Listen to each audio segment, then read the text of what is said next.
Eu estava na rodoviária de Santos, 10 da noite, com aquela mala velha de tecido xadrez que meu marido usava nas viagens de caminhão. A luz fluorescente piscando, cheiro de fritura misturado com desinfetante barato. Minha mão tremia quando peguei o celular. Não era medo, era raiva contida. Liguei pro Evandro primeiro. Meu genro, marido da Patrícia, minha filha do meio, dono de loja de material de construção, aquele que todo domingo falava alto sobre expandir os negócios. 3 toques. 4. Alô, sogra! A voz dele já tinha aquele tom de pressa falsa. Evandro, eu fui despejada, perdi o apartamento, tô aqui na rodoviária, precisando de um lugar para dormir hoje. Silêncio, daqueles que você sente o cérebro da pessoa calculando. Ai, sogra, é que a casa tá em obras, sabe? Quebramos a parede do quarto de hóspedes. Não tem nem onde a senhora dormir direito. Eu anotei no meu caderninho preto. Evandro, obras, mentira. E a Patrícia? Ela não pode vir me buscar? Ela tá com enxaqueca, dormiu cedo. Olha, amanhã a gente conversa com calma, tá bom? A senhora não tem uma amiga aí perto? Ele desligou antes de eu responder. Minha garganta queimou. Não de choro, de confirmação. Se você tá gostando dessa história, se inscreve no canal. Porque o que eu descobri nos próximos dias, ninguém imagina até onde uma família pode ir quando o dinheiro entra no meio. Respirei fundo. Liguei pro Paulinho, casado com a Camila, minha filha mais velha. Dono de loja de autopeças, sempre de boné, sempre sem tempo. Tia Marlene! Oi! Olha, que situação, né? Mas aqui tá punk também. O Pedrinho tá com febre, a Camila tá sozinha, não posso deixar ela. Paulinho, eu só preciso de um sofá.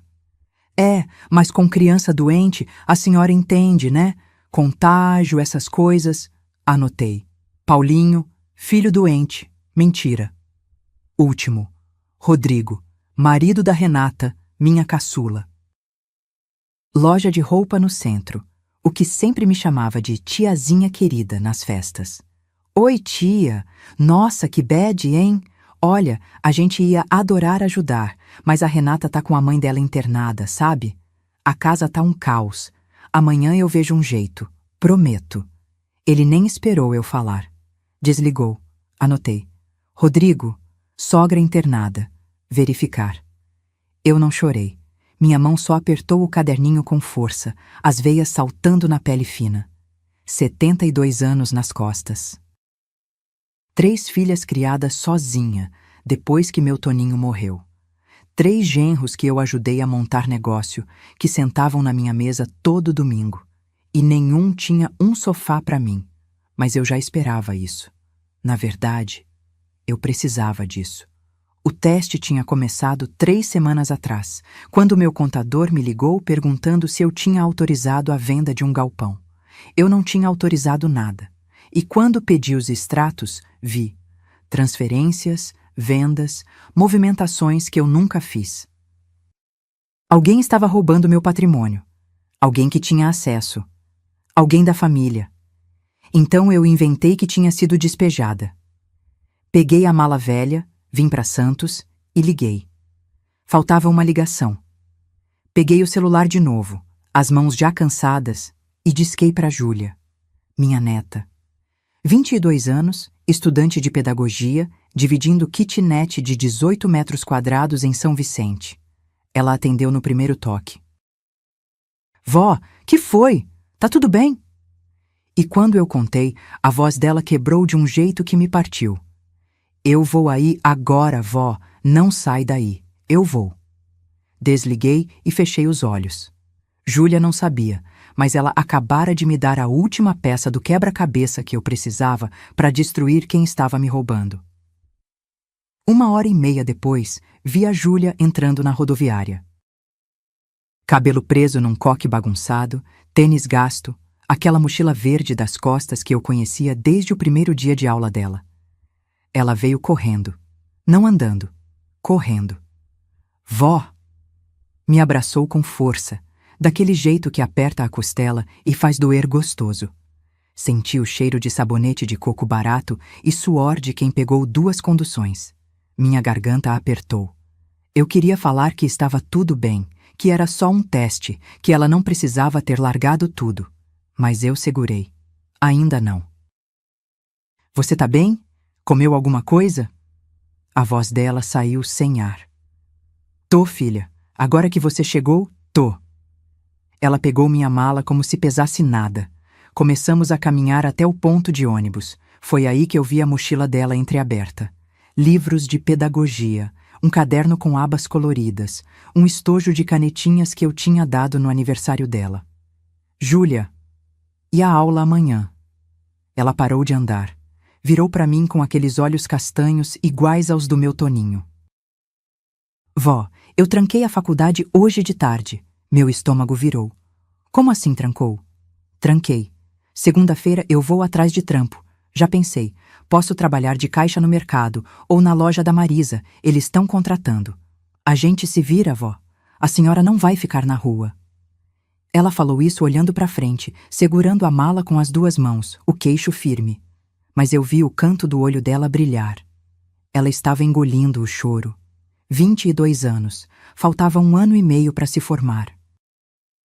Sonho dela desde os 15, ser professora de alfabetização. E ela tinha acabado de jogar isso fora por mim, enquanto 3 adultos donos de loja não tinham um sofá. Sentamos no ônibus. Júlia insistiu que eu ficasse no banco de fora, para eu não bater a perna na janela. Detalhe bobo, mas era isso.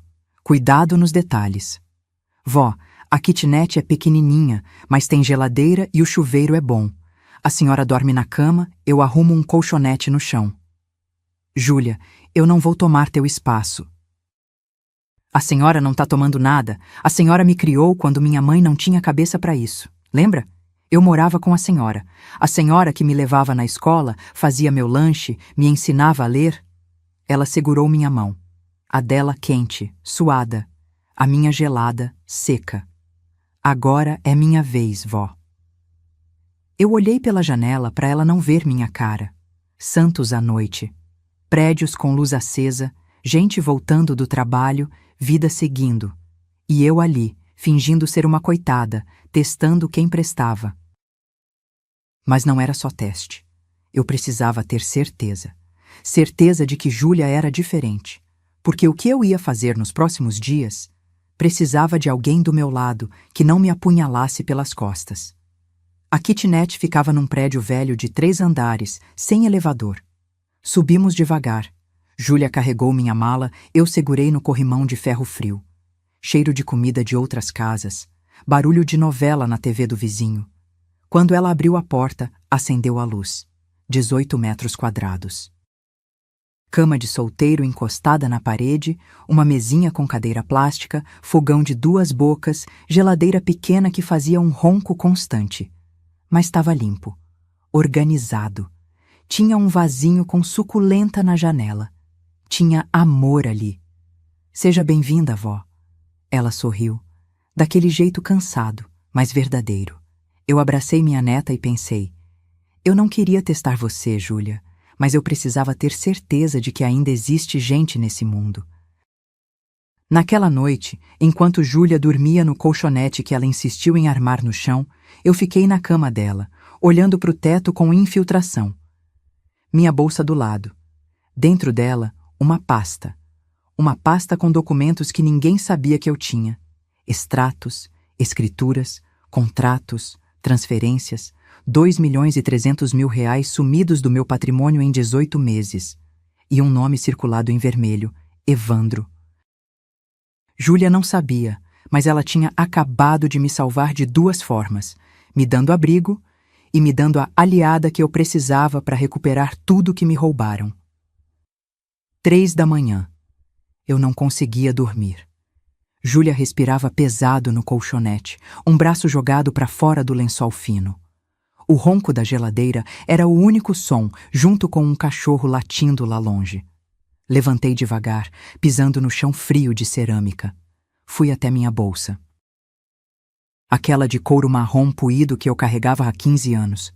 Abri o zíper devagar, rezando para não fazer barulho. A pasta estava ali, papel pardo, elástico vermelho. Sentei na cadeira plástica da mesinha, acendi o abajur pequeno que Júlia usava para estudar. Luz fraca, mas suficiente. Abri a pasta. Primeira folha. Extrato bancário da minha conta poupança. Saldo atual, 340 mil. Era verdade, mas tinha uma anotação minha a lápis na margem. Antes, 1.100 mil. Cadê 760? 000? Segunda folha. Escritura do Galpão da Pinheiros. Aquele que meu Toninho comprou em 2003, quando o bairro ainda era mato. Hoje valia 1,2 milhão fácil. A escritura estava em meu nome, mas tinha uma cópia grampeada atrás. Uma escritura nova, mesma propriedade. Transferida para Evandro Campos Souza. Data, 3 semanas atrás. Assinatura, Marlene Ferreira dos Santos. Eu passei o dedo na assinatura. Perfeita, igualzinha à minha letra. Mas eu nunca assinei aquilo. Minha mão começou a tremer. Não de medo, de uma raiva tão funda que dava vontade de gritar. Mas eu mordi o lábio e continuei. Terceira folha. Comprovante de venda de um apartamento no Gonzaga que eu alugava. Vendido por 580 mil reais. Comprador, empresa fantasma. Dinheiro. Sumiu. Quarta folha. Transferência de 200 mil reais da minha conta para a conta da loja de autopeças do Paulinho. Autorização com minha assinatura, que eu também nunca dei. Peguei a caneta vermelha que estava na pasta. Comecei a circular. Nomes. Datas. Valores. Evandro. 3 movimentações. 1.520 mil reais no total. Paulinho. 2 movimentações. 480 mil reais. Rodrigo. 1 movimentação.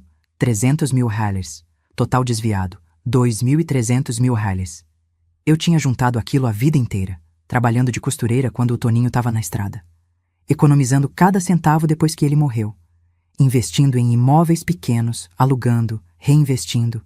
E meus genros, os maridos das minhas filhas, estavam me roubando como se eu já tivesse morrido. Pior, estavam falsificando minha assinatura. Isso não era ganância. Era crime. Encostei as costas na cadeira.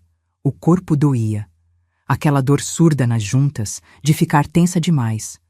Passei a mão no rosto. Pele fina, seca. Reparei que minhas mãos estavam cheias de manchas de velhice.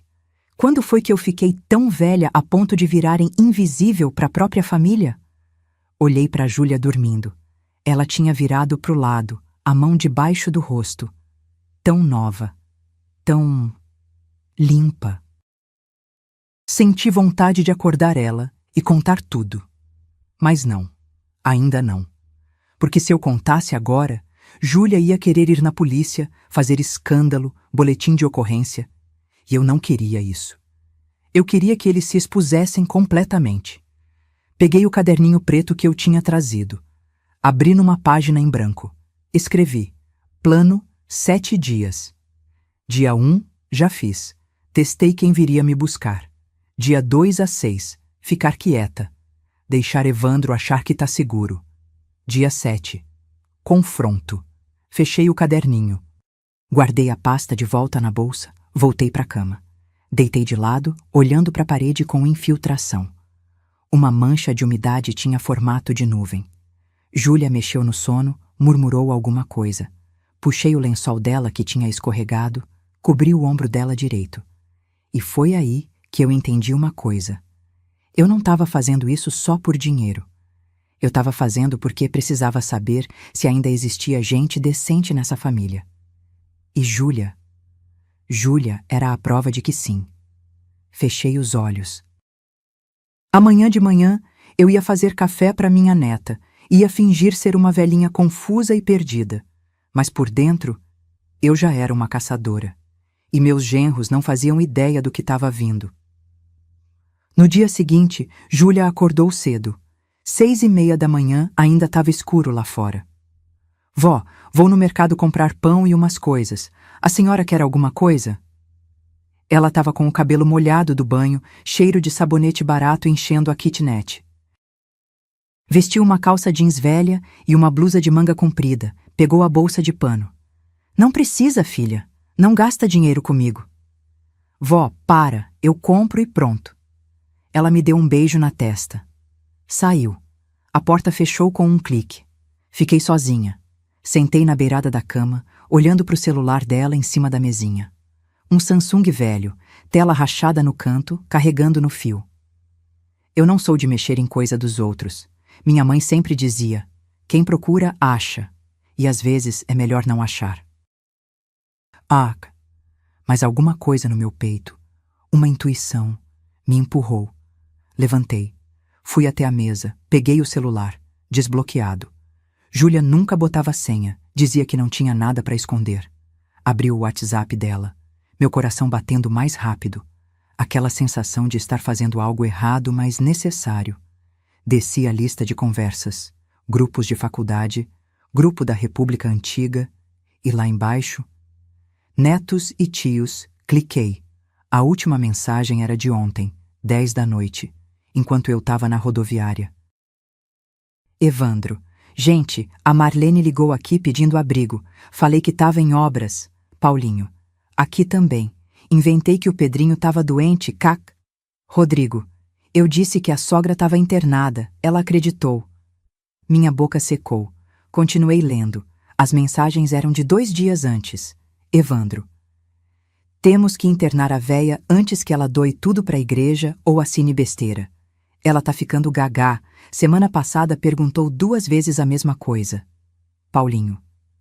Já falei com um médico amigo meu. Laudo de demência sai em 1 semana. É só levar ela em 2 consultas e pronto. Rodrigo. Evandro. Aí a gente pede interdição. Fica tudo mais fácil para administrar o patrimônio dela. Camila, minha filha mais velha, mulher do Paulinho. Mas ela tá bem, Paulinho. Não é exagero? Paulinho. Amor é para proteger ela. E para proteger a gente também. Herança antecipada, entende? Patrícia, minha filha do meio, mulher do Evandro. Eu acho certo. Minha mãe sempre foi cabeça dura, nunca ouviu ninguém. Melhor a gente cuidar do dinheiro dela antes que ela faça besteira. Minha visão embaçou. Não de lágrima, de pressão na cabeça. Sentei na cadeira plástica antes de cair. Minhas pernas estavam bambas, aquela fraqueza que sobe das panturrilhas e toma conta. Coloquei a mão no peito. Respiração curta. Eles queriam me internar, forjar laudo médico, me declarar louca. Para pegar o que era meu. Voltei para o celular. Continuei lendo. Evandro, o galpão já está quase transferido. Falta só ela assinar mais um papel. Paulinho. E o apartamento do Gonzaga? Conseguiu? Evandro. Vendido. 580 já caiu. Rodrigo. Vocês são foda, mano. Eu só consegui transferir os 300 da poupança dela. Eu li aquilo 3 vezes. Eles estavam rindo, planejando, juntos. Não era só Evandro, eram os 3. E minhas filhas, pelo menos 2, sabiam. Senti um gosto amargo na boca. Bile subindo. Levantei rápido, fui até a pia minúscula, abri a torneira, bebi água direto da mão. Gelada. Respira, Marlene. Respira. Peguei meu celular velho, aquele tijolão que mal tirava foto. Mas tirava. Voltei pro celular da Júlia. Fotografei. Todas as mensagens, uma por uma. A mão tremendo, mas firme o suficiente para ficarem legíveis. Guardei meu celular de volta na bolsa. Apaguei meu rastro no WhatsApp da Júlia. Coloquei o celular dela de volta na tomada, exatamente como estava. Sentei na cama. Fiquei olhando para as minhas mãos. Velhas, cheias de veias saltadas, unhas curtas, sem esmalte, mãos que trabalharam a vida toda, e pensei, eu não queria acreditar que meus genros eram ladrões, mas o pior é saber que minhas filhas deixaram. Patrícia tinha chamado eu de cabeça dura. Camila tinha duvidado, mas aceitado. Só a Renata, a caçula, não tinha falado nada no grupo. Ouvi a chave na porta. Júlia voltando. Limpei o rosto rápido, forcei um sorriso. Vó, olha, comprei pão francês quentinho e Toddy. A senhora gosta, né? Ela entrou com a sacolinha sorrindo. Tão inocente, tão longe de imaginar o que a família dela estava fazendo. Gosto sim, filha. Obrigada. Tomamos café juntas. Júlia passou manteiga no meu pão. Eu fingi normalidade. Mas por dentro eu já não era mais a velha confusa que eles achavam. Eu era uma bomba prestes a explodir. E agora eu tinha prova. Quarto dia na kitnet. Quinta-feira de tarde. Júlia tinha ido para a biblioteca da prefeitura buscar uns livros. Disse que ia aproveitar enquanto ainda tinha a carteirinha de estudante válida. Eu estava sozinha, esquentando sopa de pacotinho no fogão, quando a campainha tocou. 2 toques curtos. Estranhei. Ninguém sabia que eu estava ali. Desci as escadas devagar, segurando no corrimão. Joelho esquerdo reclamando a cada degrau. Abri a porta do prédio. Era o Murilo, meu contador. 55 anos, cabelo grisalho penteado para o lado, camisa social azul clara suada embaixo do braço. Ele segurava uma pasta de couro marrom, daquelas grandes, que pareciam pesar. Seu Murilo? Dona Marlene, graças a Deus achei a senhora. Ele estava ofegante, como se tivesse subido correndo. Como o senhor soube que eu estava aqui? A Júlia postou um stories ontem. Localizou São Vicente. Eu liguei para ela, ela me passou o endereço. Ele limpou a testa com um lenço de pano. Mania antiga dele. Sempre carregava um lenço no bolso, desde os tempos que atendia meu Toninho. Senti um aperto no estômago. Murilo era contador da família fazia 30 anos. Homem sério, certinho. Foi ele que me ajudou a organizar a herança quando o Toninho morreu. Foi ele que me ensinou a investir os aluguéis. Mas agora eu não sabia mais de quem confiar. Sobe, seu Murilo, mas o elevador não funciona. Tudo bem, dona Marlene, eu subo. Subimos. Ele respirava pesado. Eu ouvia o coração dele batendo rápido. Ou era o meu. Não sabia mais.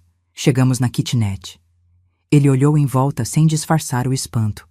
A senhora tá morando aqui? Por enquanto. A Júlia me acolheu. Ele balançou a cabeça, mas não disse nada. Sentou na cadeira plástica, abriu a pasta em cima da mesinha. Tirou um maço de papéis. Contrato, escritura, carimbos. Dona Marlene, eu preciso que a senhora assine hoje a transferência do galpão da Pinheiros. A voz dele saiu cansada. Não tinha empolgação. Era obrigação. Meu sangue gelou. Que transferência? A senhora não lembra? O Evandro... Ele disse que a senhora prometeu transferir o galpão para quitar a dívida dele com o fornecedor. Ele está sendo processado, dona Marlene. Se não assinar, ele perde a loja. Eu sentei na beirada da cama, devagar. Peguei os papéis.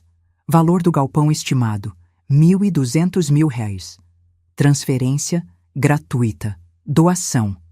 Para Evandro Campos Souza. Seu Murilo. Eu não lembro de ter prometido nada. Ele suspirou fundo. Passou a mão no rosto. Olhou para mim com aqueles olhos fundos, cansados. Dona Marlene, com todo respeito, a senhora anda esquecida. Semana passada a senhora me ligou 3 vezes perguntando a mesma coisa.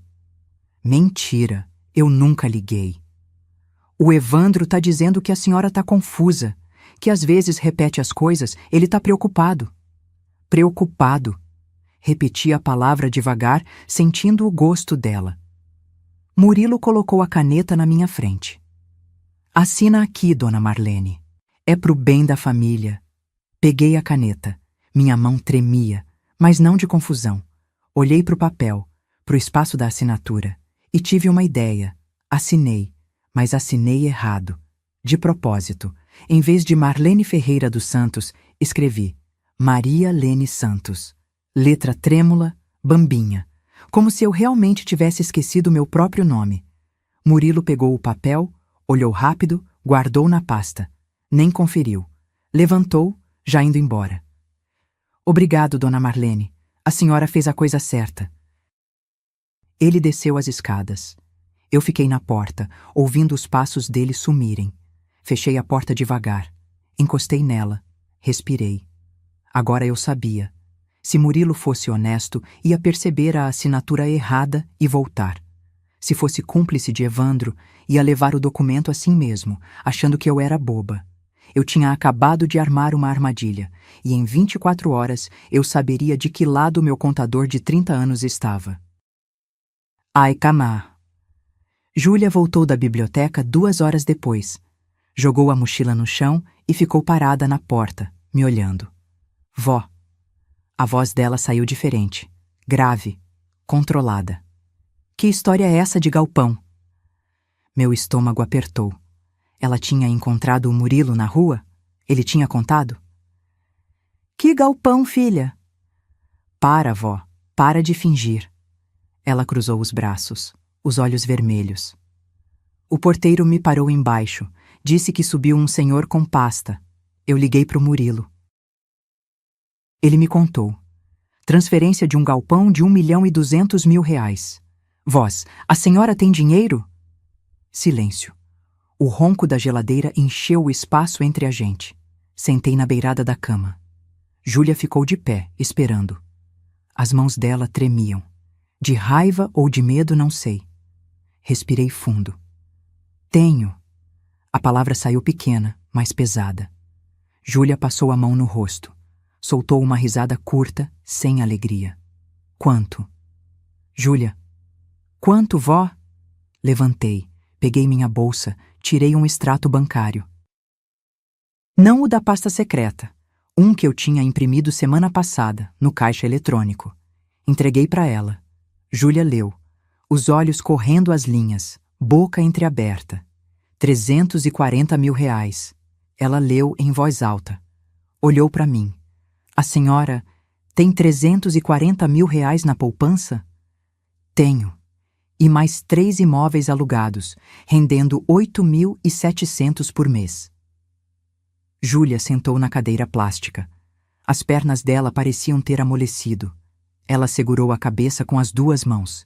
Eu tranquei a faculdade por nada. A voz dela quebrou. Não foi por nada, Júlia. Foi! Ela gritou, e foi a primeira vez que eu vi minha neta gritar comigo. Eu achei que a senhora estava na rua, achei que tinha perdido tudo. Eu ia trabalhar de caixa de mercado, vó. Eu estava disposta a largar meu sonho. Ela chorou, daquele jeito feio, soluçando, limpando o rosto com as costas da mão. Eu me ajoelhei na frente dela. O joelho doeu, aquela fisgada aguda, mas ignorei. Segurei as mãos dela. Júlia, olha para mim. Ela olhou, olhos inchados, rosto molhado. Eu precisava saber quem ainda me ama de verdade, não o dinheiro que eu tenho. Eu. A senhora mentiu para mim, vó. Menti, e eu vou te explicar o porquê, mas antes, me responde uma coisa. Apertei as mãos dela. Se eu tivesse falado que eu tinha dinheiro, você teria vindo me buscar? Claro que sim. E teria trancado a faculdade? Ela ficou quieta, pensando. Não. Pois é, você veio porque me ama. Não porque eu tenho conta no banco. E isso vale mais que qualquer escritura. Júlia limpou o rosto com a manga da blusa. Respirou fundo, daquele jeito entrecortado de quem chorou muito. Mas por que a senhora disse que foi despejada? Isso é loucura, vó. Levantei devagar, o joelho reclamando. Sentei na cama. Porque alguém tá roubando de mim, Júlia. O silêncio voltou. Mas era diferente agora. Era a atenção. Tá sumindo dinheiro, movimentações que eu não fiz. Imóveis vendidos sem autorização. E tem gente da família envolvida. Quem? Olhei para ela. Ainda não tenho certeza de todos, mas eu vou descobrir. Júlia se levantou. Pegou um copo na pia, encheu de água, me trouxe. Bebe, vó. Bebi. Água gelada, descendo e acalmando aquele nó na garganta. Ela sentou do meu lado na cama. A senhora não tá sozinha, tá bom? Eu vou te ajudar. Encostei a cabeça no ombro dela. Senti o cheiro de biblioteca, papel velho e poeira boa. Eu sei, filha, eu sei. O que eu não disse a ela, o que eu ainda guardava, era que o patrimônio total não era 300 mil, era 4.600.000 reais. e metade já tinha sumido. Sábado, 7º dia. O celular tocou de manhã. Número do Evandro. Atendi no viva voz, com Júlia do lado. Alô, sogra? Tudo bem? Olha, a gente estava aqui conversando e... Que tal um churrasquinho hoje? Lá em casa. Família toda reunida. Sentimos saudade. Júlia me olhou com aquela cara de: Você vai? Fiz sinal para ela ficar quieta. Ah, Evandro, eu não sei, tô meio cansada. Nada disso, sogra. Vem sim. A Patrícia tá morrendo de saudades. E a gente precisa conversar umas coisas, né? Sobre a senhora, sobre o futuro. Sobre o futuro, como se eu fosse um problema a ser resolvido. Tá bom, que horas? 12:00. Mando buscar a senhora? Não precisa, a Júlia me leva. Desliguei. Júlia cruzou os braços. Vó, isso é armação. Eu sei. Por isso eu vou. Chegamos 12:15. Casa do Evandro em Praia Grande. Sobrado de 3 quartos, churrasqueira na área externa, portão automático. Tudo construído com meu dinheiro. Ele tinha pedido emprestado 200 mil para investir na loja 5 anos atrás. Eu dei sem cobrar juros. Ele disse que ia devolver. Nunca devolveu. Agora eu sabia por quê. Para que devolver se dá para roubar o resto? Tocamos a campainha. Evandro abriu, sorriso largo demais. Sogra, Júlia, entra, entra. Cheiro de carne na churrasqueira, som de pagode baixinho, vozes na área. Entramos. Tava todo mundo lá. Paulinho e Camila, minha filha mais velha. Rodrigo e Renata, a caçula. Patrícia, a do meio, esposa do Evandro. E mais, os netos pequenos correndo, barulho de criança, bexiga estourando, clima de festa. Muito sorriso, muita risada forçada. Patrícia veio me abraçar. Mãe, como a senhora tá? Senti o corpo dela rígido. Abraço de protocolo, sem calor. Tô bem, filha. Que bom. A gente estava preocupado. Preocupado. Todo mundo preocupado. Sentei numa cadeira de plástico. Júlia ficou do meu lado, tensa como uma corda de violão. Evandro trouxe cerveja para ela. Guaraná para mim. Pra senhora, sogra, geladinho. Aceitei. Fingi um gole. Paulinho tava na churrasqueira, virando a carne. Boné do Corinthians, chinelo, bermuda. Gesticulando largo, falando alto com Rodrigo sobre futebol. Normalidade ensaiada. Comemos. Farofa, vinagrete, pão de alho. A carne tava boa, mas descia mal. Meu estômago embrulhado, aquela sensação de quando você sabe que tem cobra na grama. No meio do almoço, Evandro bateu o copo na mesa. Levantou. Gente, só um minutinho. Eu queria falar uma coisa importante. O pagode baixou de volume. Todo mundo olhou. A gente estava conversando aqui, né? Sobre a sogra. Meu coração acelerou. E a gente vê que a senhora tá meio cansada. É natural, né? A idade chega para todo mundo. Ele sorriu, bonachão. Então a gente pensou, a senhora não quer morar num lugar mais estruturado? Júlia apertou minha mão embaixo da mesa. Como assim, Evandro? Paulinho se meteu. Tipo assim, tia Marlene. Um lugar com enfermeira, médico, atividades, para a senhora descansar de verdade, sem preocupação. Rodrigo completou. Tem uma clínica muito boa em Guarujá. A gente foi visitar. Limpinha, arejada, comida caseira. A gente paga, tia. É pra senhora ficar bem. Clínica. Eles queriam me internar. Olhei pro rosto de cada um. Evandro, de pé, com aquele sorriso de vendedor. Paulinho, com a espátula na mão, desviando o olhar. Rodrigo, mexendo no celular, fingindo naturalidade. E minhas filhas. Camila olhava para o prato. Patrícia me encarava, queixo erguido, como se estivesse fazendo um favor. Renata tinha lágrimas nos olhos, mas não falava nada. Júlia explodiu. Vocês querem internar minha avó? Júlia, calma. Evandro ergueu as mãos. Não é internação, é cuidado. Cuidado? Júlia levantou. Vocês nem atenderam o telefone quando ela precisou. Silêncio de constrangimento. Foi aí que eu falei. Voz baixa, mas firme. Deixa eu pensar. Mas antes, cadê o Murilo? Quero tirar uma dúvida sobre uns papéis. Evandro ficou branco. Tipo branco de quem levou um soco no estômago e tá tentando esconder. Murilo? Por quê, sogra? Porque ele veio me visitar. Pediu para eu assinar uma transferência. Do galpão da Pinheiros. O barulho das crianças brincando sumiu. Ou foi minha audição que falhou? Não sei. Paulinho largou a espátula. Rodrigo parou de mexer no celular. Patrícia engasgou com a cerveja. A senhora assinou? A voz de Evandro saiu rouca. Sorri.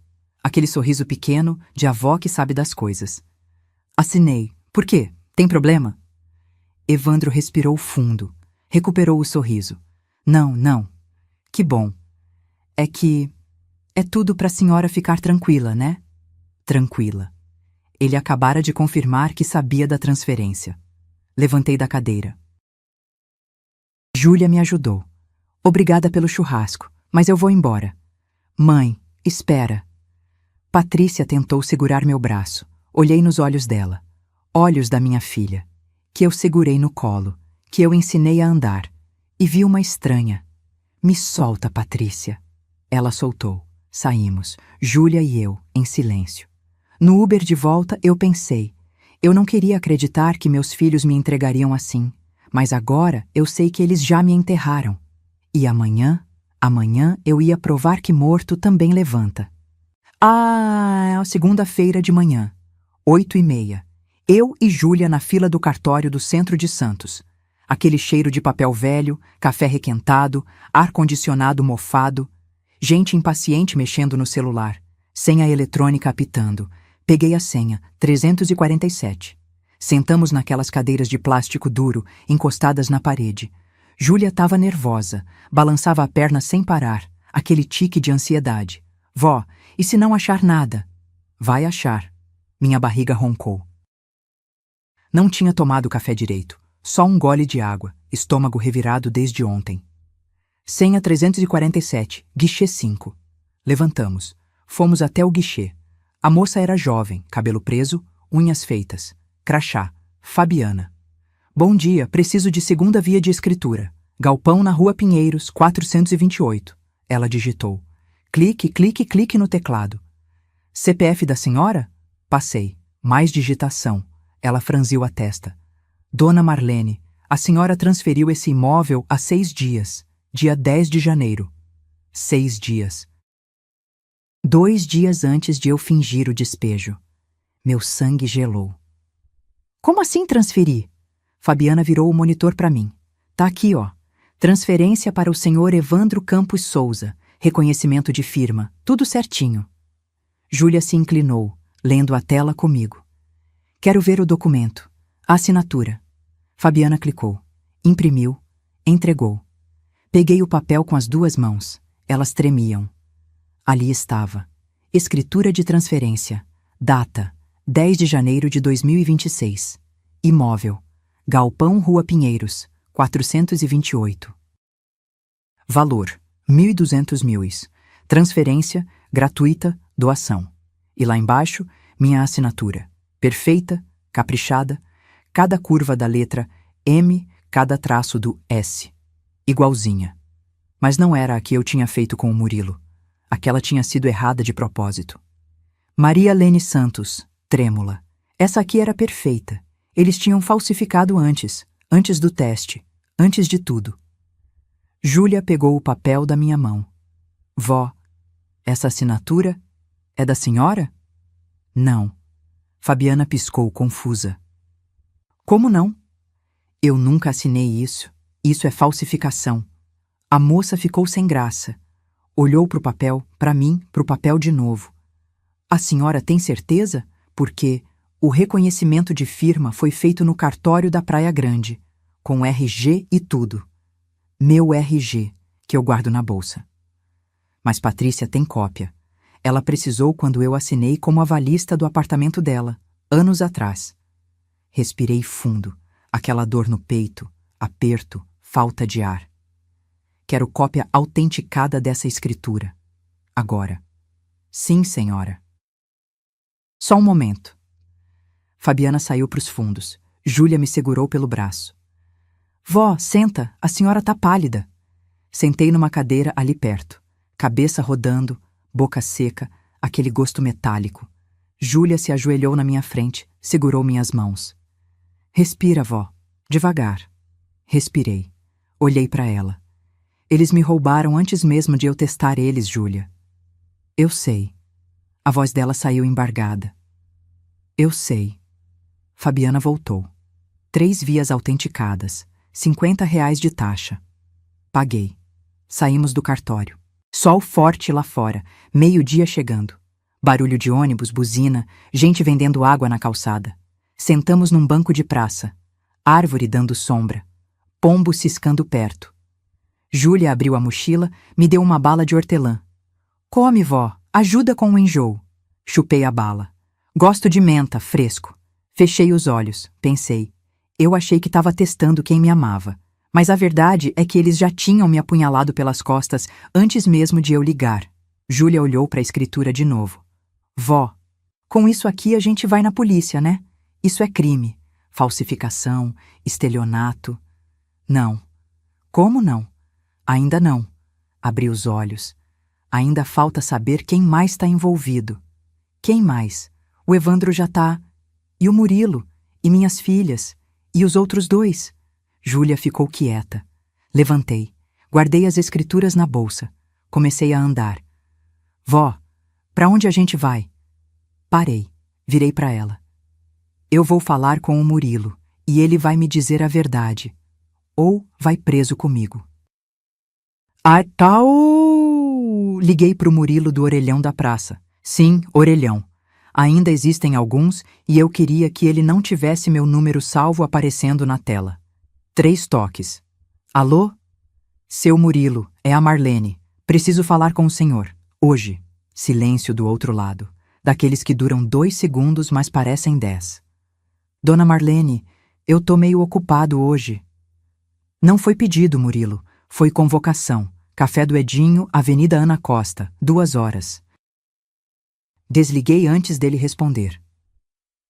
Chegamos 1:50. Café do Edinho era daqueles antigos, de balcão de fórmica, cadeira de ferro, cheiro de café coado misturado com bolo de fubá. Ventilador de teto barulhento girando devagar. Sentei numa mesa do fundo.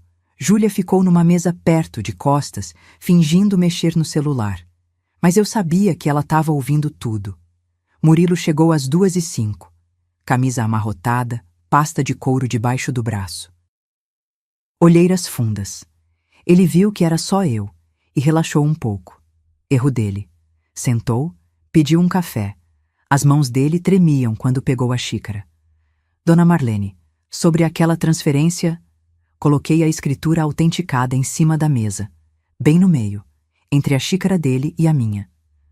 Você sabia? Ele olhou para o papel. Ficou branco, tipo branco de quem viu fantasma.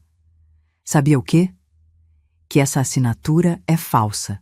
Murilo engoliu em seco, a maçã de Adão subindo e descendo. Ele pegou o papel com a mão tremendo, leu, olhou para mim. Dona Marlene, eu achei que a senhora tinha assinado... Quando? Antes. O Evandro disse que a senhora tinha assinado numa ida ao cartório com ele. Eu nunca fui em cartório nenhum com o Evandro. Minha voz saiu baixa, perigosa. E você sabe disso. Ele largou o papel, passou a mão no rosto. Respiração pesada, rápida. Suor descendo pela testa mesmo com o ventilador ligado. Murilo. Inclinei para frente. 30 anos. Você cuidou da contabilidade do meu Toninho por 30 anos. Organizou a herança quando ele morreu. Me ensinou a investir. Eu confiei em você. Ele fechou os olhos, apertou a ponte do nariz com os dedos e desmoronou. Ele me ofereceu 40 mil. A voz saiu quebrada, fina. 40 mil reais. Disse que a senhora estava esquecida, que você estava assinando o papel errado, doando para a igreja, falando de deixar tudo para o padre. Ele disse que era para proteger a senhora. E você acreditou. Eu precisava. Ele bateu a mão na mesa. A xícara chacoalhou. Gente virou para olhar. Ele abaixou a voz, mas os olhos estavam molhados. Meu filho tá com leucemia, dona Marlene. Tratamento particular, quimioterapia, remédio importado. O plano não cobre tudo. Eu tô devendo no cartão, devendo pro agiota. Ele chorou. Ali, no meio do café, com gente passando. Chorou feito criança. Senti um aperto no peito. Não de pena. De raiva. Raiva do Evandro por usar a fraqueza de um homem desesperado. Peguei meu celular velho, o tijolão. Botei em cima da mesa, apertei gravar. Conta tudo de novo, do começo. Murilo olhou pro celular. Pro meu rosto. De volta pro celular. A senhora tá gravando? Ou você conta, ou eu te denuncio junto com o Evandro. Falsificação de documento, formação de quadrilha, estelionato. Você vai preso, Murilo. E seu filho fica sem pai e sem tratamento. Foi cruel. Eu sei. Mas era verdade. Ele fungou. Limpou o rosto com as costas da mão. E contou tudo. Evandro tinha procurado ele 2 meses atrás. Ofereceu os 40 mil. Pediu para Murilo agilizar papelada, fazer transferências, assinar como testemunha. Disse que Marlene já tinha concordado com tudo, mas esquecia. Murilo aceitou o dinheiro. Usou no tratamento do filho, mas jurou, olhando nos meus olhos, a mão no peito, que não sabia da falsificação de assinatura. Achou que eu tinha realmente assinado em outro lugar. Desliguei a gravação, guardei o celular, olhei para ele. Homem de 55 anos, cabelo grisalho, ombros caídos, pai desesperado, cúmplice involuntário. Você vai me ajudar a consertar isso. Ele piscou. Como? Você vai reunir tudo, todos os documentos que você assinou, todas as transferências, tudo que o Evandro mandou você fazer. Você tem 24 horas. E se eu não conseguir? Encostei na cadeira, cruzei os braços. Eu entrego essa gravação para a polícia, e você explica para o seu filho por que o papai vai dormir na cadeia. Não era ameaça. Era fato. Murilo tremeu, mas concordou. Levantei, paguei os 2 cafés no balcão. Saí sem olhar para trás. Lá fora, Júlia me esperava na calçada. E aí? Agora eu tenho um trunfo. Um contador arrependido vale mais que 10 advogados caros. Terça-feira, 10 da manhã. Liguei do celular da Júlia para cada um dos genros. Mesma mensagem. Reunião de família hoje, 3 da tarde, na casa do Evandro. Assunto urgente sobre minha saúde e meu patrimônio. Presença obrigatória. Quem não for, tá fora da herança. Herança, a palavra mágica. Chegamos 3h10, de propósito. Quem chega atrasado controla a sala. Murilo já estava lá. Tinha entregado uma pasta grossa de manhã com tudo. Extratos, comprovantes, e-mails, contratos. Tudo o que Evandro tinha mandado ele fazer. Eu trouxe outra pasta. A minha. Com as escrituras falsas, os prints do WhatsApp, a gravação. Evandro abriu a porta. Sorriso de plástico. Sogra, entra, entra. Todo mundo já tá aqui. Sala cheia. Evandro, Paulinho, Rodrigo, minhas 3 filhas, Patrícia, Camila, Renata. E Murilo, sentado no canto, pálido feito papel. Júlia ficou na porta, encostada, braços cruzados. Olhar de sentinela. Sentei na ponta da mesa de jantar. Coloquei as 2 pastas na frente de mim. Silêncio pesado. Ar-condicionado ligado, mas eu sentia calor. Aquele calor que sobe do peito quando a pressão sobe junto. Bom, sogra. Evandro começou, voz de vendedor. A gente marcou essa reunião para conversar sobre a clínica de Guarujá. Já separamos os papéis. É só a senhora... Senta, Evandro. Ele parou no meio da frase. Desculpa? Eu disse, senta. Eu que convoquei essa reunião, não você. Evandro sentou devagar. Olhou para o Paulinho. Para o Rodrigo. Estavam todos tensos, sem entender. Abri a primeira pasta. Tirei os extratos bancários. Um por um. Espalhei na mesa. 2.300.000 reais. Ninguém respirou. Sumidos do meu patrimônio em 18 meses. Patrícia engoliu em seco. Continuei tirando papéis, contratos, escrituras, galpão da Pinheiros, 1.200.000, transferido pro Evandro com assinatura falsificada. Joguei a escritura na frente dele. Apartamento do Gonzaga, 580.000, vendido sem autorização. Joguei o comprovante. Transferência para a conta da loja do Paulinho, 200.000. O papel deslizou pela mesa até parar na frente dele. Paulinho olhou, ficou vermelho. Transferência para a conta do Rodrigo, 300.000. Rodrigo tentou falar. A voz não saiu. Peguei o celular, coloquei no meio da mesa. E isso aqui, mensagens do grupo de vocês, planejando me internar, forjar laudo médico, me declarar demente. Apertei o play. Minha voz gravada lendo as mensagens do WhatsApp ecoou na sala. Temos que internar a véia antes que ela doe tudo para a igreja. Laudo de demência sai em 1 semana. Herança antecipada, entende? Camila tampou a boca com a mão.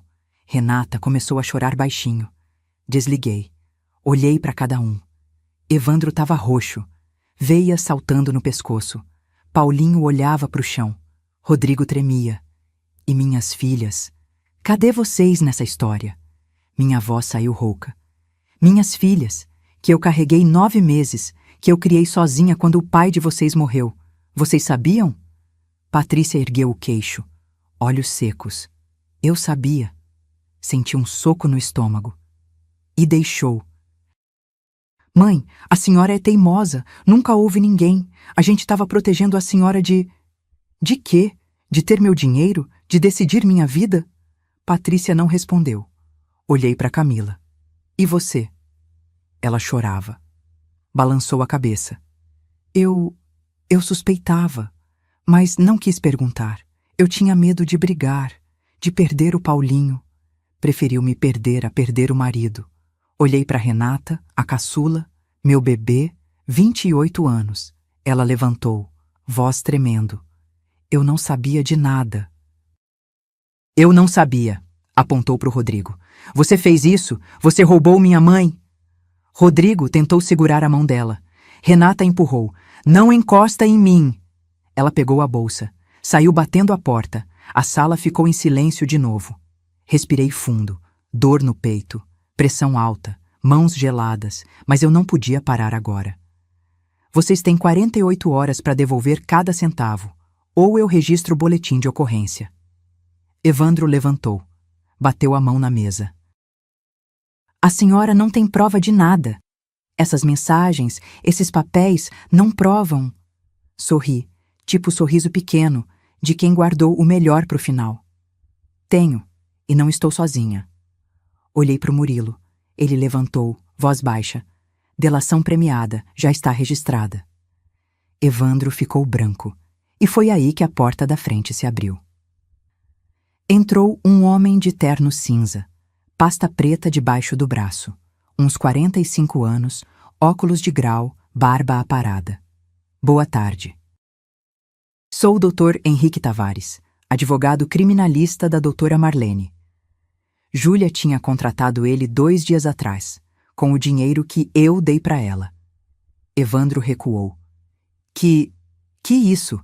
A senhora contratou advogado? Dr. Henrique sentou na outra ponta da mesa.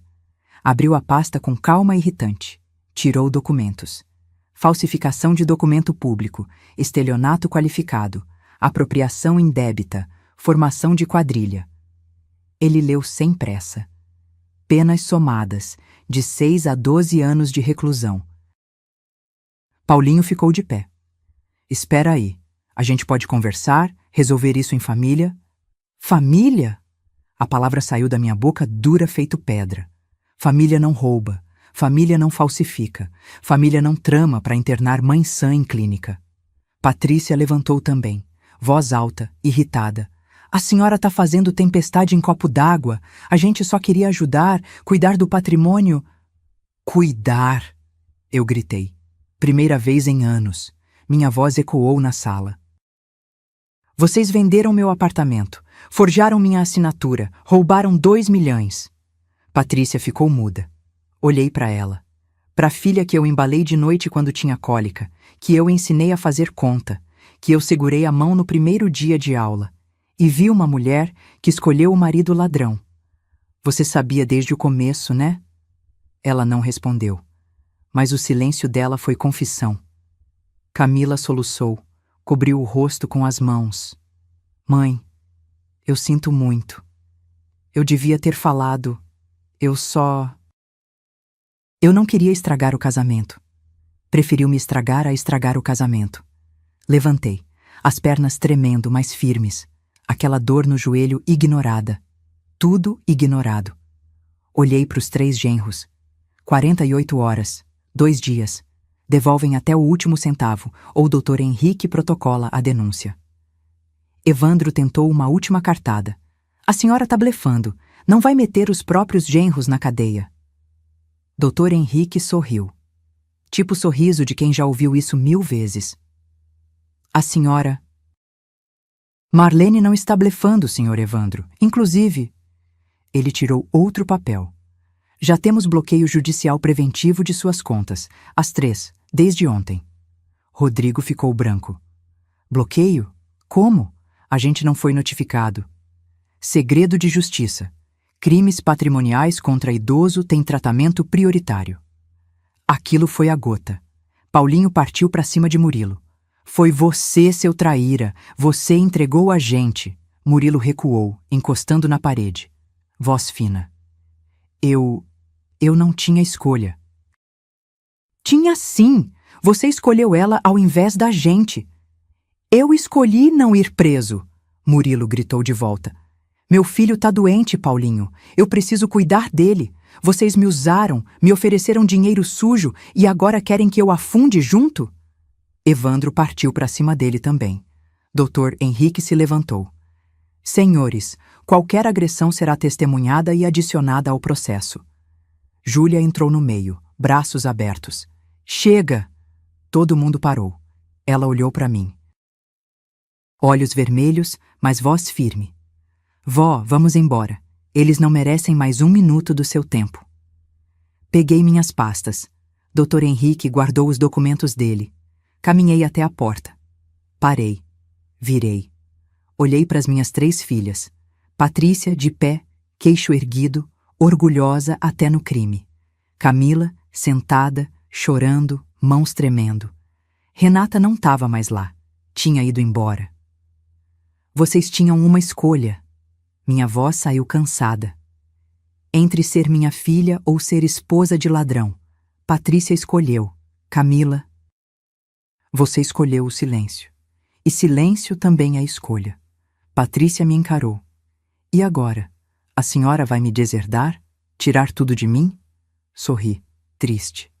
Você já se deserdou sozinha, filha. Saí, Dr. Henrique atrás. Júlia do meu lado, segurando meu braço. Lá fora, sentei no banco do Uber que Júlia tinha chamado. Fechei os olhos. Senti a mão quente da minha neta segurando a minha, gelada, tremendo. Vó, a senhora tá bem? Não tava. Meu peito doía, não de pressão, de tristeza. Mas respondi. Vou ficar. Porque eu ia. Eventualmente. Mas naquele momento eu só queria sumir. Desaparecer num lugar onde família não existisse.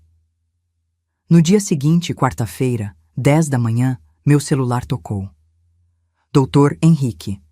Dona Marlene, pode vir até meu escritório? Preciso que a senhora assine uns documentos. Fui com Júlia. Escritório na Conselheiro Nébias, 2º andar, sem elevador. Subimos devagar. Meu joelho reclamando cada degrau. Entramos. Sala pequena, mesa cheia de papéis, cheiro de café velho. Dr. Henrique não estava sozinho. Tinha 2 pessoas com ele. Um homem de uniforme, oficial de justiça pela identificação no peito, e uma mulher de tailleur preto, pasta debaixo do braço. Dona Marlene, essa é a doutora Cláudia do Ministério Público. Meu coração acelerou. Ministério Público? Dr. Henrique indicou uma cadeira. Senta, Dona Marlene. A senhora precisa saber, o crime que cometeram contra a senhora não é só particular. É crime contra idoso, com agravante de vínculo familiar. Isso é ação pública. O Estado processa, não só a senhora. Sentei. Júlia ficou de pé atrás de mim, mão no meu ombro. Doutora Cláudia abriu a pasta.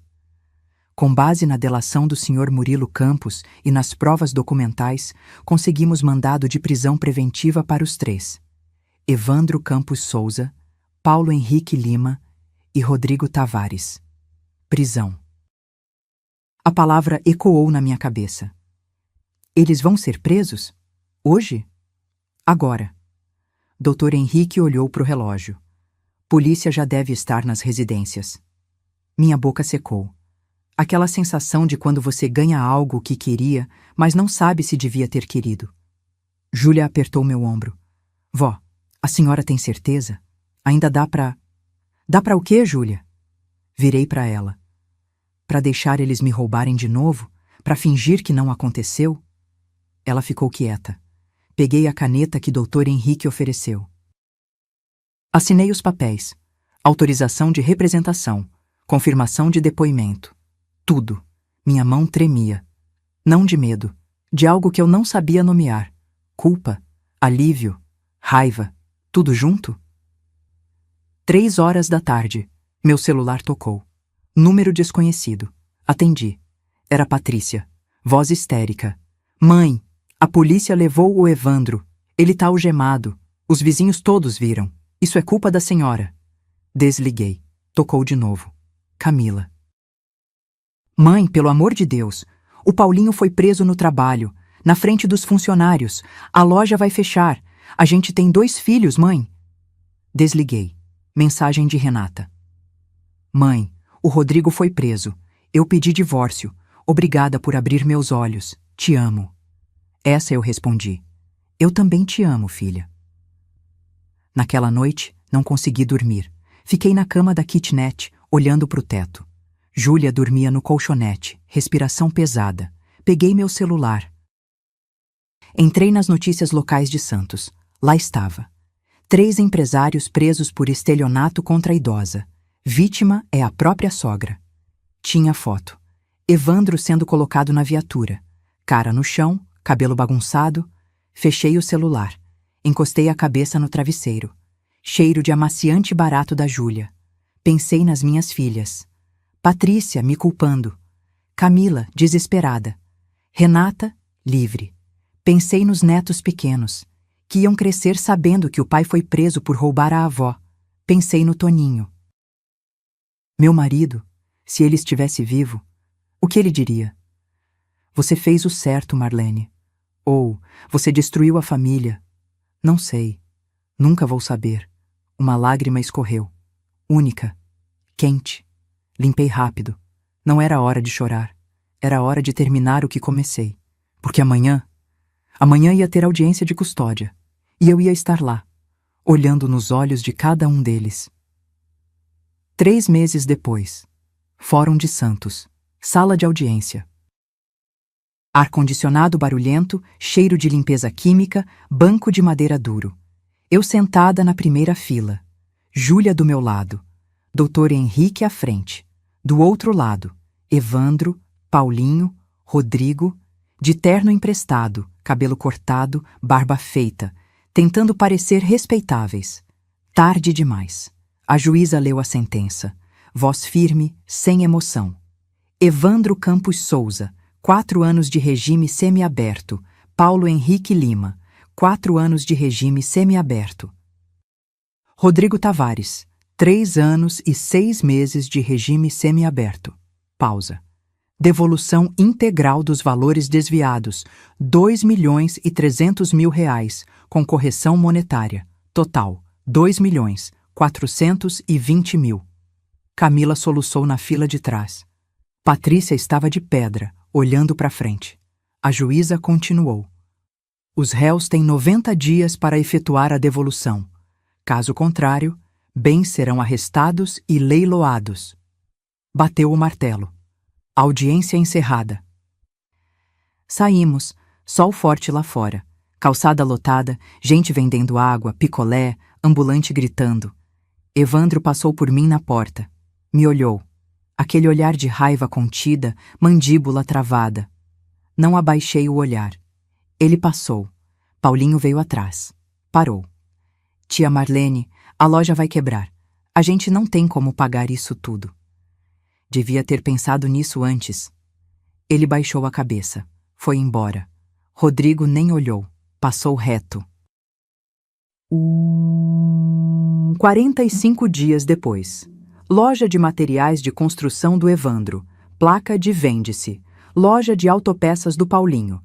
Fechado por ordem judicial. Loja de roupas do Rodrigo. Leiloada. O dinheiro veio. 2.420.000. Depositado numa conta bloqueada. Dr. Henrique me ligou. Dona Marlene, o valor está disponível. A senhora quer transferir para sua conta? Respirei fundo. Não. Como não? Quero que seja depositado num fundo educacional, em nome da Júlia e dos netos que realmente precisam. Silêncio do outro lado. A senhora tem certeza? Absoluta. Porque eu não queria aquele dinheiro de volta. Não assim, sujo de traição. Eu queria que virasse futuro. Bolsa de estudo, faculdade, livros, sonhos. 2 semanas depois. Patrícia apareceu na kitnet, sem avisar. Júlia abriu a porta. Ficou parada, sem saber o que fazer. Deixa ela entrar. Patrícia entrou. Cabelo preso, sem maquiagem, roupa simples, nada da mulher cheia de pose que eu conhecia. Ficou de pé. Eu sentada. Mãe, eu vim pedir perdão. Não respondi. Eu errei. Eu escolhi ele. E agora eu tô pagando. Ele vai ficar preso, a casa vai ser tomada, eu vou ter que trabalhar de novo. A voz dela quebrou. Eu perdi tudo. Olhei para ela. Minha filha. 42 anos. Rugas nos olhos. Cansaço. Você não perdeu tudo, Patrícia. Você escolheu. Eu sei. Ela chorou. Finalmente. Eu sei. E eu não espero que a senhora me perdoe, mas eu precisava falar. Levantei. Cheguei perto dela. Eu perdoo. Ela me olhou surpresa. Mas herança? Continuei. Você escolheu ele, agora vive com a escolha. A cara dela desmontou. A senhora vai me tirar da herança? Já tirei. Peguei um papel que estava na bolsa. Novo Testamento. Registrado em cartório 3 dias atrás. Li em voz alta. 70% do patrimônio. Júlia Ferreira Santos. 30% dividido entre Camila e Renata. Patrícia ficou branca. E eu? Você já recebeu, quando fiquei quieta enquanto seu marido roubava. Ela saiu, sem falar mais nada. Porta fechando devagar. Sentei de novo. Mãos tremendo. Júlia se ajoelhou na minha frente. Vó, a senhora não precisava ter feito isso. Precisava. Segurei o rosto dela. Não foi sobre dinheiro, Júlia. Foi sobre caráter. E pela primeira vez em meses, eu senti paz. Justiça tinha sido feita. Mas a verdadeira reviravolta, a que ninguém esperava, ainda estava guardada. 6 meses depois, Júlia se formou. Pedagogia, oradora da turma. Eu estava na primeira fila do auditório, vestido discreto, cabelo preso, orgulhosa. Quando chamaram o nome dela, gritei. Gritei mesmo, daquele jeito constrangedor de mãe em formatura. Júlia subiu no palco, pegou o diploma, sorriu para mim. E no discurso, falou. Eu quase desisti. Quase tranquei tudo por medo, mas minha avó me ensinou que família é quem fica, não quem é sangue. Chorei, ali, na frente de todo mundo. Naquela noite, fomos jantar. Restaurante simples, self-service por quilo, suco de laranja natural. Sentamos perto da janela. Barulho de rua lá fora, ônibus passando, gente voltando do trabalho. Júlia mexia na comida. Macarrão, frango, salada, mas quase não comia. Vó, posso perguntar uma coisa? Claro. Ela largou o garfo, me olhou nos olhos. A senhora planejou tudo desde o começo, né? O despejo falso, a rodoviária, tudo. Meu coração acelerou. Por que pergunta isso? Porque eu achei o recibo. Ela tirou um papel amassado da bolsa. Recibo de pensão em Santos. Quarto alugado por 1 semana. Data: 2 dias antes do despejo. Tinha meu nome, minha assinatura. Suspirei. Peguei o recibo. Olhei para ele. Voltei no tempo. 3 meses antes. Flashback. Eu estava no escritório do Murilo. Reunião de rotina. Ele me mostrava os extratos. Foi quando eu vi. Transferência de R$80 mil, que eu não autorizei. Murilo, o que é isso? Ele gaguejou. Disse que eu tinha autorizado. Eu sabia que não. Pedi cópia de tudo. Levei para casa, passei 3 noites acordada, investigando, cruzando datas, valores, e descobri. Não era só uma transferência, eram várias, durante meses. Alguém estava me roubando. Pensei em ir na polícia, mas não tinha certeza de quem era. Não tinha prova sólida. Então, bolei um plano, um teste. Inventei que tinha sido despejada. Aluguei quarto em pensão. Peguei mala velha do sótão. Fui para a rodoviária e liguei, para ver quem viria, quem se importava, quem era aliado. E voltando ao restaurante, olhei para Júlia. Foi tudo teatro. Ela balançou a cabeça. Risada curta, sem alegria. Você me enganou. Te testei. É a mesma coisa, vó. Não é. Segurei a mão dela em cima da mesa. Eu precisava saber se ainda existia gente decente nessa família. E você? Você provou. Júlia tirou a mão. E se eu não tivesse ido te buscar? E se eu tivesse desligado igual aos outros? Fiquei quieta. Porque essa pergunta me assombrava toda a noite. Eu teria ido sozinha na polícia. Minha voz saiu baixa, mas teria doído muito mais. Júlia olhou pela janela. Luzes da rua acendendo. Noite chegando. Às vezes eu fico pensando, se eu fiz a coisa certa, se denunciar meus tios valeu a pena, se destruir a família já estava destruída, Júlia. Eu só acendi a luz para todo mundo ver. Ela virou para mim, olhos molhados. Mas não dói? Saber que suas filhas, que a tia Patrícia... Dói. Admiti. Primeira vez em voz alta. Dói todo dia. Acordo e esqueço. Por 1 segundo, esqueço. Aí lembro. E dói de novo. Silêncio. Barulho de pratos, gente conversando, vida acontecendo ao redor. Respirei fundo. Mas eu não me arrependo. E era verdade. Voltamos para casa. Júlia tinha alugado um apartamento pequeno com o dinheiro do fundo. Kitnet melhor, com quarto separado. Fiquei uns dias com ela, ajudando a arrumar. Uma noite, depois que ela dormiu, peguei o caderninho preto. Aquele que eu anotava tudo. Fui até a pia da cozinha. Acendi o fogo. Botei o caderninho em cima da chama. Vi ele queimar. Páginas enrolando, virando cinza. Nomes sumindo. Evandro, Paulinho, Rodrigo. Tudo virando nada. Joguei as cinzas no ralo. Abri a torneira.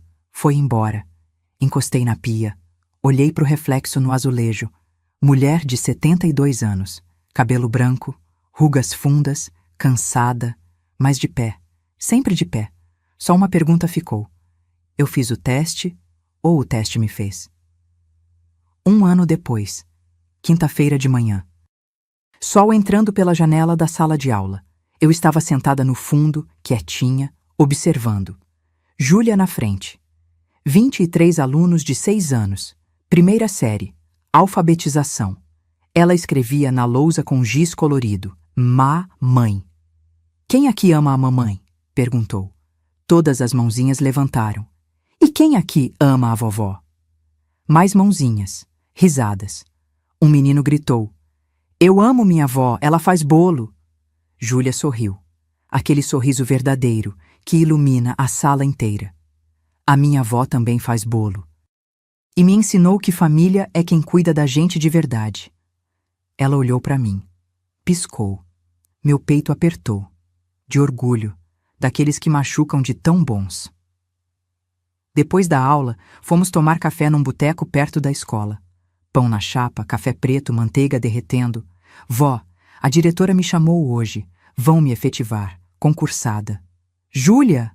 Levantei, abracei ela ali mesmo, no meio do boteco. Gente olhando, mas eu não ligava. Ela riu, daquele jeito solto, feliz. Sentamos de novo. Ela mordeu o pão. Eu só bebi o café, olhando para ela. Você realizou teu sonho, menina. Por sua causa, vó. Não, foi você que não desistiu. Ela ficou séria. Vó, a tia Camila me ligou ontem. Meu estômago apertou. Camila, minha filha mais velha, aqui ficou calada. O que ela queria? Pediu para falar com a senhora. Disse que está trabalhando agora, que o Paulinho cumpriu a pena, saiu, que eles se separaram. Fiquei quieta. Ela quer te ver, vó. Respirei fundo. Aquela dor antiga voltando, tipo dor de cicatriz que coça quando vai chover. E você acha que eu devo? Júlia segurou minha mão. Eu acho que perdão não é sobre eles, vó. É sobre a senhora. Para a senhora dormir em paz. Sábado de tarde. Praça do Gonzaga. Banco embaixo da árvore. Pombos ciscando. Camila chegou 10 minutos atrasada. Cabelo preso, sem maquiagem, roupa simples. Bolsa velha de supermercado. Nada da mulher que usava roupa de marca. Sentou do meu lado. Sem abraço. Distância segura. Mãe. Camila. Silêncio. Barulho de criança brincando. Vendedor de picolé gritando. Vida seguindo. Eu arrumei emprego. Ela falou baixinho. Caixa de farmácia. 6 da manhã às 2 da tarde. 600 por semana. 600. Ela que tinha loja, carro, casa. E os meninos? Pedrinho e Vitória também. Morando comigo num apartamento alugado. Pequeno, mas é nosso. Ela limpou o nariz com as costas da mão. Gesto de cansaço. Eu pedi divórcio do Paulinho. Não, não dá mais. Olhei para ela. Minha filha. Rugas nos olhos, mãos ásperas de quem voltou a trabalhar. Eu errei, mãe. A voz dela quebrou. Eu fiquei quieta, eu deixei. Eu tinha medo de ficar sozinha, de perder ele. E no fim, perdi tudo mesmo. Ela chorou. Daquele jeito feio, soluçando. Eu não abracei. Ainda não. Mas falei. Você perdeu o que não prestava. E achou o que importa. O quê? Dignidade. Ela me olhou. Olhos vermelhos, rosto inchado. A senhora me perdoa? Respirei fundo. Olhei para o céu, nuvem passando, vento fresco. Eu perdoo, Camila. Mas confiança demora para voltar. Eu sei. Ela limpou o rosto. Eu sei, e eu vou trabalhar para isso. Todo dia, se a senhora deixar. Segurei a mão dela. Pela primeira vez em 1 ano. Mão áspera, calejada, de quem trabalha de verdade. Vamos devagar. Ela apertou minha mão, forte. Obrigada, mãe. Ah, que nítido. À noite em casa, sentei na varanda do meu apartamento. Pequeno, 2 quartos, que eu comprei com parte do dinheiro recuperado. Olhei para a rua, carros passando, gente voltando do trabalho. Peguei o celular, abri as fotos. Tinha uma da formatura da Júlia. Sorriso enorme, diploma na mão. Tinha uma dos netos pequenos da Renata. Ela tinha me mandado semana passada. Não tinha nenhuma da Patrícia. Ela nunca mais apareceu. E tudo bem. Porque família, eu aprendi, não é sobre sangue. É sobre quem escolhe ficar. Quem escolhe perdoar. Quem escolhe reconstruir. Pensei naquele dia, na rodoviária. Mala velha. Caderninho preto. Ligações. Pensei em tudo que veio depois. Dor, traição, justiça. E pensei, valeu a pena? Olhei para o reflexo na janela de vidro. Mulher de 73 anos. Cabelo branco, rugas, cansada, mas inteira. Valeu. Se você chegou até aqui nessa história, obrigada. De verdade. Às vezes a gente precisa testar para saber quem presta. Às vezes a gente precisa perder tudo para descobrir o que realmente importa. Eu fiz o que tinha que fazer.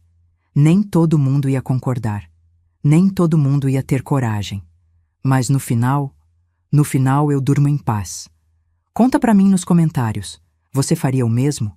Testaria sua família? Ou deixaria quieto?